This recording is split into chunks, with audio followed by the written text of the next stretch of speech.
Spider-Man is headed back to Sony, and the guys who helped bring him into the Marvel Cinematic Universe are disappointed, but not surprised.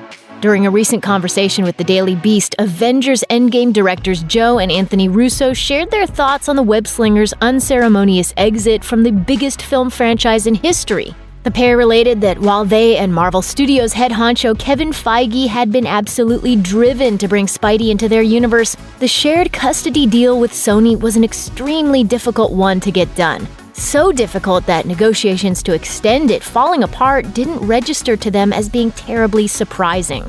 Peter Parker appeared in the MCU for the first time in the Russo Brothers' second Marvel flick, Captain America: Civil War. From the beginning of the project's development, the directors were adamant that the story should include Spider-Man, despite the obvious stumbling block of Sony holding the film rights. Anthony Russo said, "We were extremely passionate about it. This is something we really wanted to happen, and fought a long time internally at Marvel to make it happen." There were, of course, contingencies in the very likely event that a deal wouldn't be struck. Black Panther, who was also introduced in Civil War, would have had his role greatly expanded in the event that Spidey couldn't come out to play.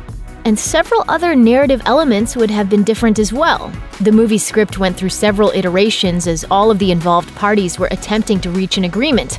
And poor Feige was right in the middle of it all, attempting to juggle the creative and business sides of his job in a way that he hadn't been asked to do before. Joe Russo said, "Kevin went through a lot. There were a lot of ups and downs, and he kept walking into our office and we'd go, 'Look, we've got to do it with Sony.' And he'd go, 'Okay, I'll figure it out,' and walk back into his. He was looking for the way out. He wanted to open that door and have us go, 'We figured it out. We don't need Spider-Man because it's a lot of work to get two major corporations to play nice with each other. And the fact that it happened at all, we should all be dancing and celebrating that we got that little bit of time.'" Anthony Russo agreed, saying, "I think that's why Joe and I are not so devastated or surprised that there's been a falling out, because it was so hard to make it happen in the first place." The Russos make an excellent point. The fact that we got 2 solo and 3 team-up adventures featuring Spider-Man in the Marvel Cinematic Universe is in itself a minor miracle. But this doesn't do much to ease the broken hearts of the franchise's fans who had wanted Tom Holland's Peter Parker to stick around in the MCU for just a little longer.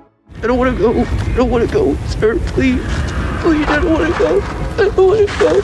The matter, though, appears to have been settled. Sony Pictures chairman and CEO Tony Vinciquerra threw cold water on any remaining dreams fans might have with remarks he made recently at Variety's Entertainment and Technology Summit, saying, quote, "For the moment, the door is closed." Vinciquerra also expressed the extremely optimistic view that Spider-Man will do just fine in the Sony universe of Marvel characters, without help from Marvel Studios. Because, sure, who needs the Avengers when you have Morbius and Silver Sable? What is this place? To be fair, Venom did do pretty darn well at the box office, although it got nowhere near the critical love that even the worst-received MCU films have. We suppose it'll be cool to see Tom Hardy's Eddie Brock and Holland's Peter Parker squaring off, but let's face facts. After the debacle that was the rebooted Amazing Spider-Man series, it was obvious that Sony had completely lost its way with Spidey. The MCU resurrected his box office fortunes, giving Sony Pictures, which reaped all the profits from Webhead's MCU set solo adventures, not only its top-performing Spider-Man film, but the highest-grossing flick in its history with the Wall Crawler's MCU swan song, Spider-Man: Far From Home. Fans may love Holland, but it's hard to imagine his next appearance in the Sony universe of Marvel characters will resonate the same way his appearances in the MCU have. And who knows how Marvel will have to change things up now that they don't have Spider-Man around. I don't think Tony would have done what he did if he didn't know that you were going to be here after he was gone. Of course, there's still time for Sony to come to its senses and invite mighty Marvel back to the bargaining table, but at the moment, it appears that the studio is intent on learning what fans don't want the hard way. Again. Check out one of our newest videos right here. Plus, even more Looper videos about your favorite superhero films are coming soon.